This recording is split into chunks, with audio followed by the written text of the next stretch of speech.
This is Democracy Now!, democracynow.org, The War and Peace Report. I'm Amy Goodman. We spend the rest of the hour with the Academy Award-winning filmmaker Michael Moore, the person behind Michael Moore in Trumpland, Fahrenheit 9/11, Bowling for Columbine, Sicko, Capitalism, A Love Story, and Where to Invade Next.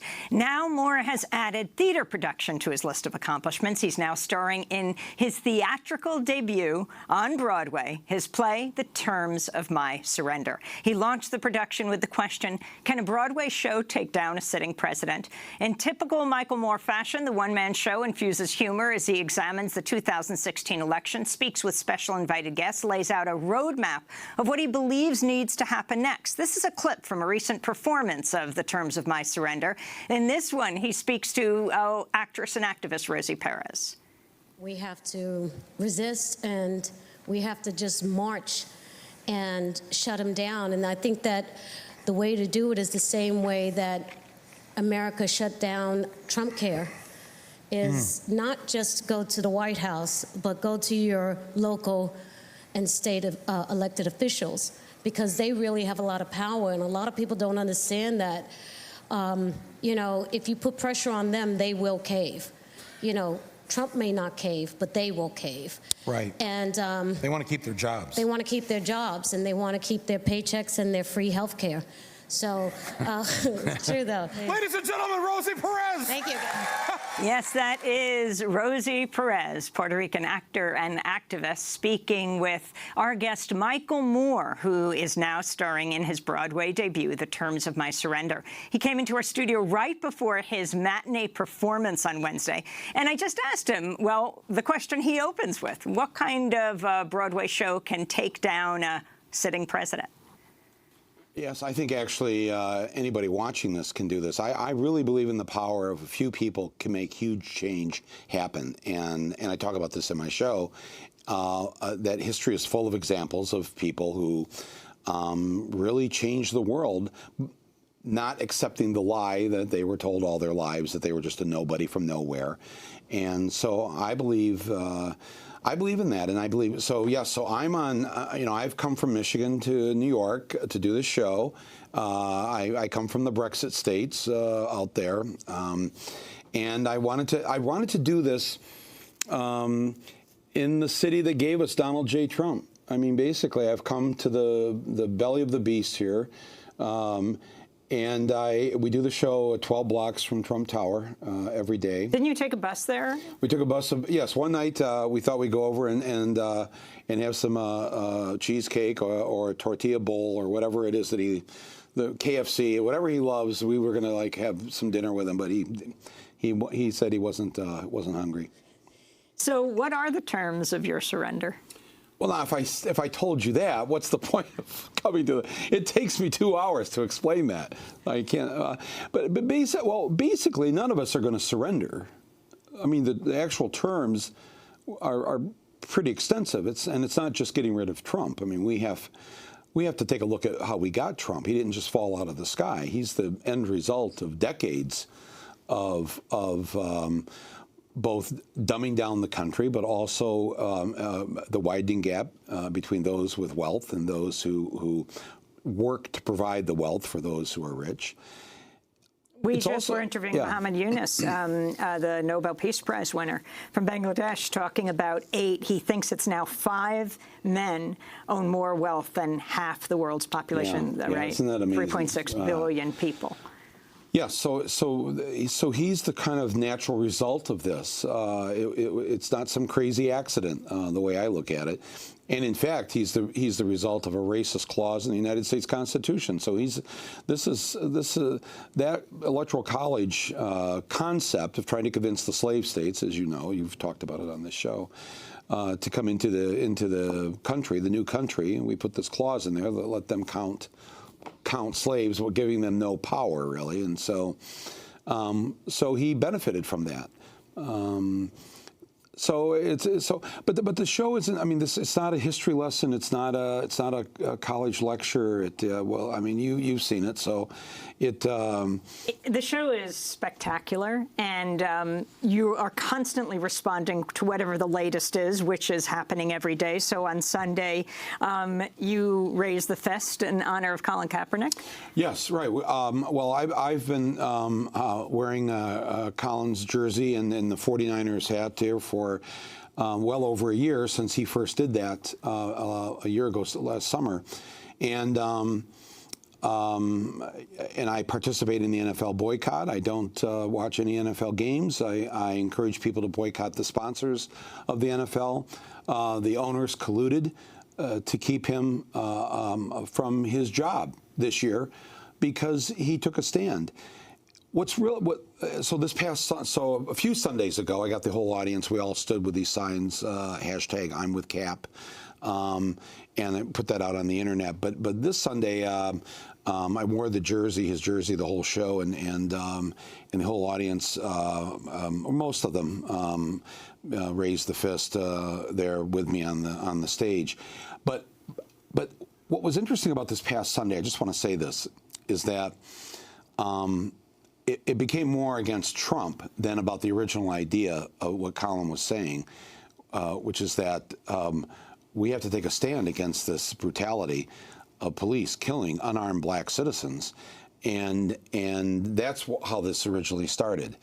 And the owners punished him for that, and it was supposed to send a message to the rest of the players: don't you take a stand, don't you speak out politically. After Trump said what he said, then it was clear all the players were all going to participate. I want to go to that moment. Friday night, Huntsville, Alabama. This is what Donald Trump said at his rally. Wouldn't you love to see one of these NFL owners, when somebody disrespects our flag, to say, get that son of a bitch off the field right now, out, he's fired. He's fired!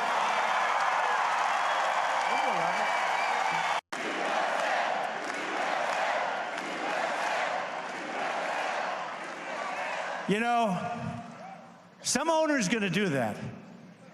He's going to say, that guy that disrespects our flag, he's fired. And that owner, they don't know it. They don't know it. They're friends of mine, many of them. They don't know. They'll be the most popular person for a week. They'll be the most popular person in this country, because that's a total disrespect of our heritage. That's a total disrespect of everything that we stand for, okay? As he talked about firing these sons of bitches, Colin Kaepernick's mother said, guess that makes me... Yeah, well, I'm not going to say one it, but proud yes. one. That Trump. See, this is what bothered me though about Sunday, is that we think that he's easily distracted by the shiny keys, whatever it is. There's this awful thing going on with the tragedy in Puerto Rico, and he's completely consumed with the NFL, and so we think that's how simple he is and where his mind goes. But I think, and I'm worried, that we're the ones distracted by the shiny keys, because as soon as he made such a big deal about it, then the protest shifted from what it's really supposed to be about: stop shooting black people in this country, police of America, and now it was all about Trump. And now the owners joined in. They all joined. And once a lot, I think a lot of the players, especially the white players, well, now I'm not going to lose my job if the owners are going to lock arms with us. But then the whole point, and I thought, Jesus, God, Trump is really good with this sort of the way we just jump to the next thing. Something really important is going on every single day in his administration, where they are poisoning this country, where they're selling off lands to oil companies, where whatever it is, it's going on as we speak right now. And we all of a sudden, and especially the mainstream media, gets focused on what he said about, Joe and Mika in the morning. It's just like the whole rest of the news cycle is all about Mika. And it's not about what it should really be about. But when he does the attack, and goes after someone. Of course, with these players, we're talking about largely African-American teams, and he's attacking African-American players. You respond, as so many people do, and how critical it is. He may create the situation. Yes. But then it has to be responded to. And then we have to point out, and I think, and a lot of the players have pointed out, remember, this isn't really about Trump.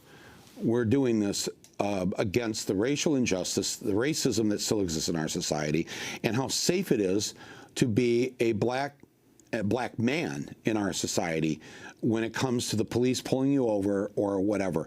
And I think nobody wants that to get lost in all this discussion. So I want to go then to Puerto Rico, the critical point, right? He tweets however many times, 15 times over the weekend about the NFL and fire them and cursing. Not once did he tweet about Puerto Rico. And I want to talk about the catastrophe, climate catastrophe there. It took him 5 full days to respond to the plight of Puerto Rico over the weekend, right? 17 times about athletes and, again, protesting police violence.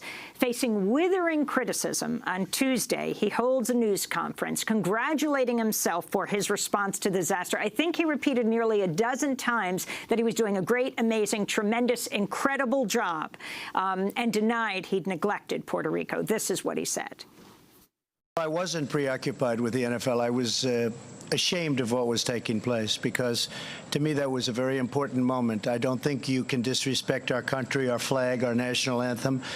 To me, the NFL situation is a very important situation. I've heard that before about, was I preoccupied? Not at all. Not at all. I have plenty of time on my hands. All I do is work.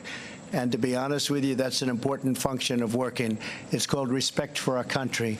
The governor of Puerto Rico is so thankful for the great job that we're doing. We did a great job in Texas, a great job in Florida, a great job in Louisiana. We hit little pieces of Georgia and Alabama.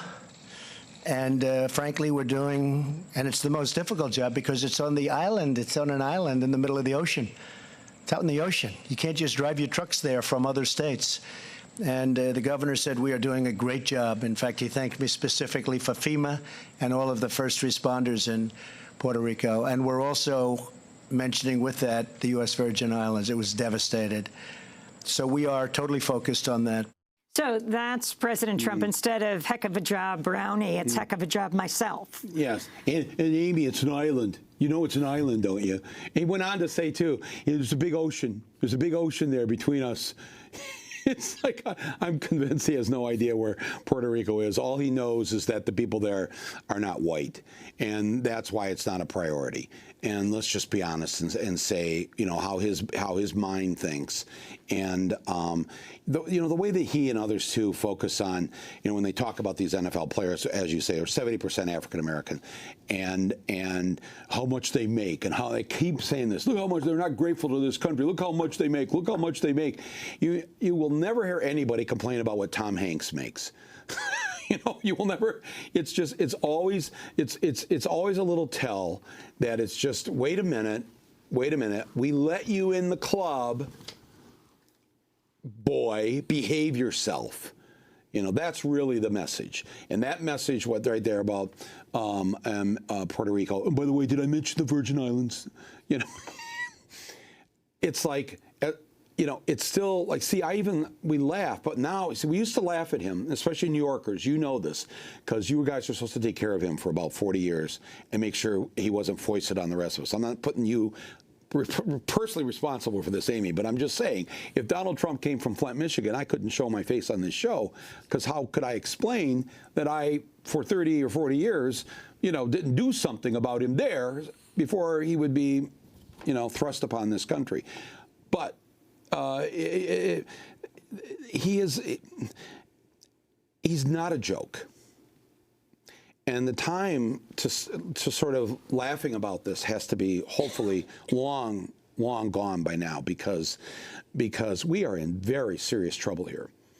And anybody who doesn't think he could be a two-term Trump is living in their little fantasy bubble. The Republicans are not going to impeach him. They've already pulled their gerrymandered districts back home. They're pretty sure they're safe. They don't think we can flip those 24 seats in the House next year and 3 in the Senate. And all he has to do is keep his base, which he seems to have pretty well intact, and win those same electoral states. So we have a real fight on our hands here. Well, you were the one who did predict all along. You took him very seriously, comedian that you are. From the beginning, you said this man has a real chance, even as the Hillary Clinton folks were saying, we want to run against him. I know, and I, you know, those of us like in Michigan and Wisconsin, we kept trying to get a hold of people at the headquarters in Brooklyn, you know, another New York City. I mean, seriously, you couldn't get through the bubble in Brooklyn to say, would you please come out to Wisconsin and Michigan? I voted for Bernie. I was for Bernie, but she lost Wisconsin and Michigan to Bernie. If you lost your own primary, in other words, your people didn't want you to be president, wouldn't you kind of maybe show up there sometime before the last week of the general election? It was mind-boggling how the poor judgment that took place around her. We're talking to Michael Moore, and I want to turn right now to, you know, the white supremacist rallies that have taken place after what happened in Charlottesville and President Trump. I think there's blame on both sides, and I have no doubt about it, and you don't have any doubt about it either. And if you reported it accurately, you would say. Neo-Nazis started this. They showed up in Charlottesville. They showed up in Charlottesville to protest. Excuse me. They didn't put themselves down as neo, and you had some very bad people in that group. But you also had people that were very fine people on both sides. You had people in that group. Excuse me. I saw the same pictures as you did. You had people in that group that were there to protest the taking down of, to them, a very, very important statue, and the renaming of a park from Robert E. Lee to another name. I'm not talking about the neo-Nazis and the white nationalists, because they should be condemned totally. But you had many people in that group other than neo-Nazis and white nationalists, okay? And the press has treated them absolutely unfairly. Now, in the other group also, you had some fine people, but you also had troublemakers, and you see them come with the black outfits, and with the helmets, and with the baseball bats. You had a lot of bad people in the other group too. That's President Trump talking about the very fine people in Charlottesville, the white supremacists. We're talking about the Ku Klux Klansmen. In Boston, 40,000 people turned out to protest a small group of people because they were so horrified. You tell the story in The Terms of My Surrender about your experience as a young man going to Bitburg because President Reagan did. Could you share that story here? Yes, well, it came on the TV. I was in a bar with some friends in downtown Flint, Michigan, and Reagan announced that he was going to Bitburg to lay a wreath on the graves of SS Nazi soldiers to honor them in Bitburg, Germany. And people were confused. Why would you want to honor Nazis? And let me just say, this is a side point here. Thank God we've never had another president since Reagan that was so enamored with Nazis. So a friend of mine, Gary, both of his parents were survivors of Auschwitz, and we decided to go to Bitburg to confront Reagan in the cemetery. And we made up some fake press credentials. Gary spoke fluent German. I spoke fluent BS. And we were able to get into the cemetery. We snuck into the cemetery and waited for Reagan to get there. And then we whipped out this banner that said, "We came from Michigan to remind you they killed my family." And the German cops jumped us immediately, ripped the banner out of our hands. But wait, there was some media there. Oh, yeah, there was a lot. Which you had managed to get right next to. Well, yeah, I saw Pierre Salinger standing over there, and he was working for ABC at the time, and he was President Kennedy's press secretary. So I just went up to him and I said, Mr. Salinger, my friend and I were from Flint, Michigan. We're not press, like he couldn't tell. So you had press badges. Yes, we had the badges. We're going to do an action here when Reagan gets here, but we're afraid the Germans are going to hurt us.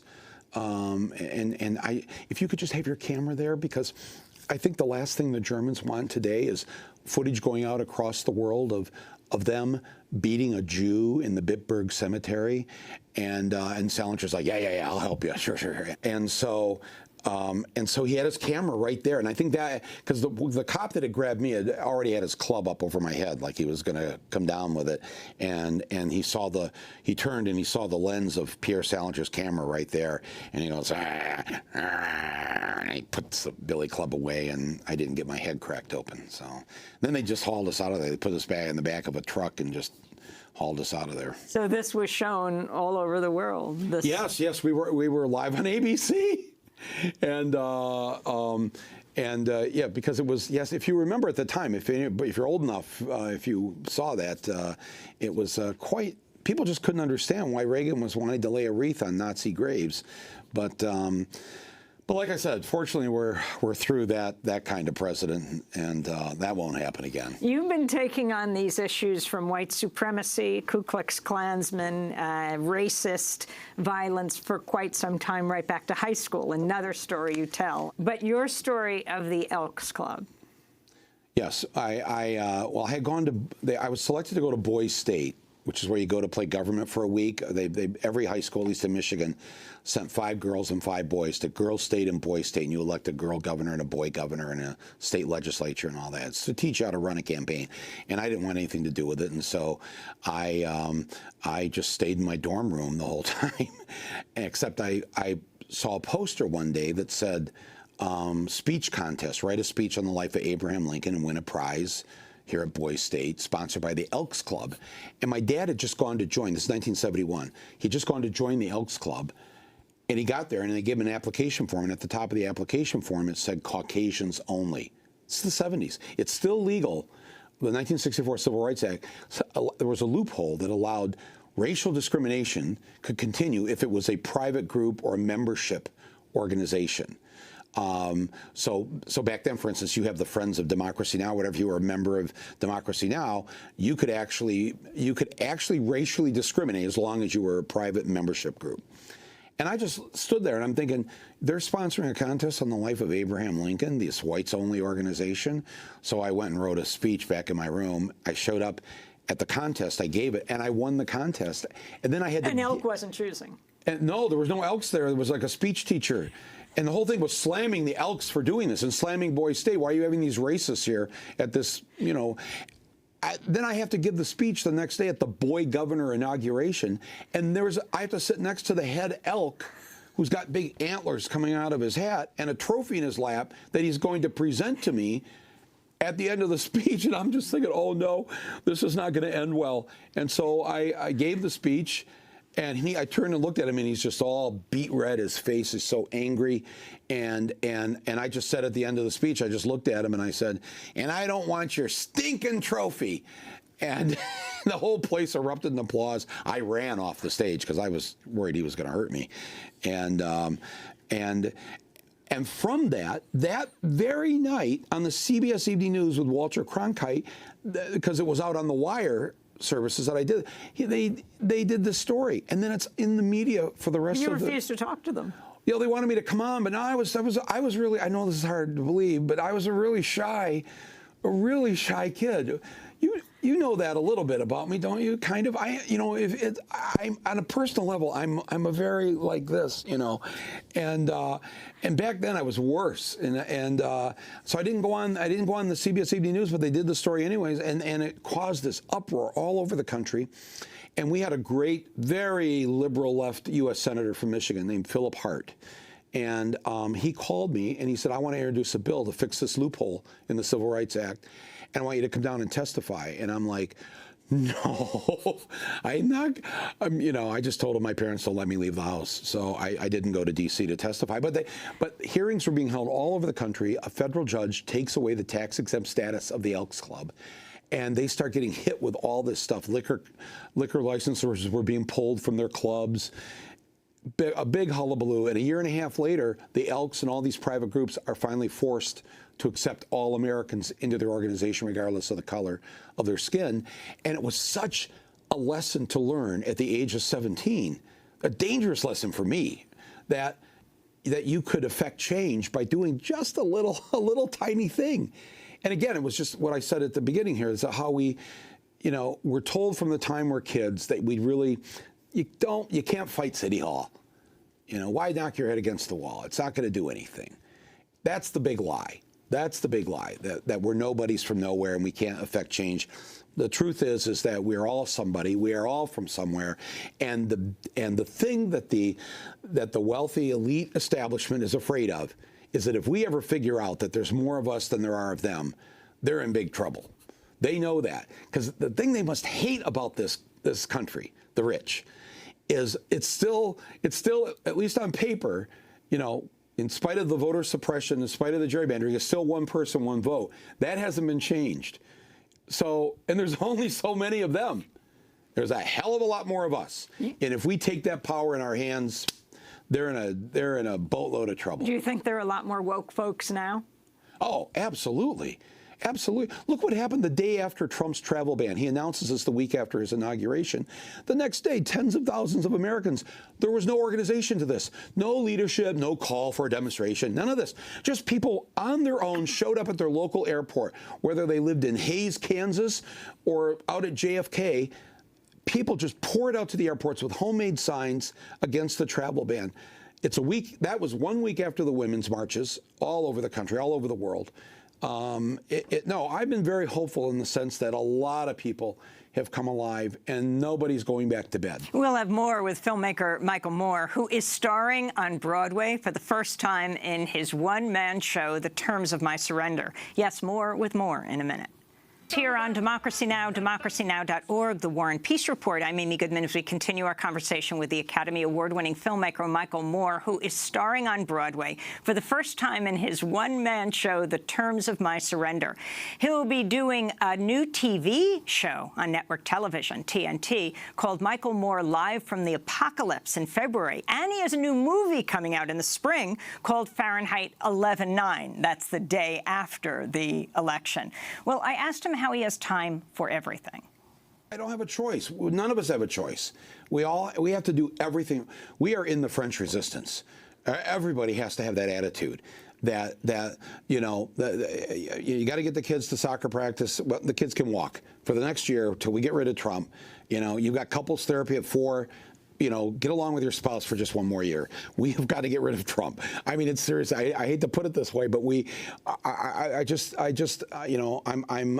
have a fire lit under me, I guess, and I'm doing whatever I can do, and I think people watching this are doing what they can do, and we just have to reach out and continue to get more and more people involved in this. Till he's gone, we have to at least discombobulate him to the point where, he's so obsessed about all the things that are going to keep him from focusing on the really bad things that he's going to do. He will take us to war. We will be in a war with this man. And when that happens, I need everybody watching this show, listening to us on the radio, I need everybody to commit that we have to stand up immediately. Don't even stop to if Trump is taking us to war, you have to automatically assume this is an insane idea from an insane man. It's a lie we're being told. My fear is that the so-called liberal establishment, the Democrats, 29 Democrats in the Senate voted to let Bush invade Iraq. The New York Times got behind the war in Iraq. Judith Miller, they put stories on the front page that weren't true. The New Yorker magazine ran an editorial I think it was the week before the war, saying that we should do this.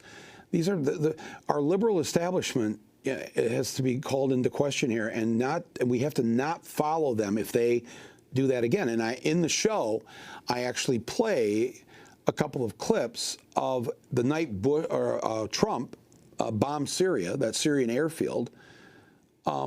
Right away on MSNBC and on CNN,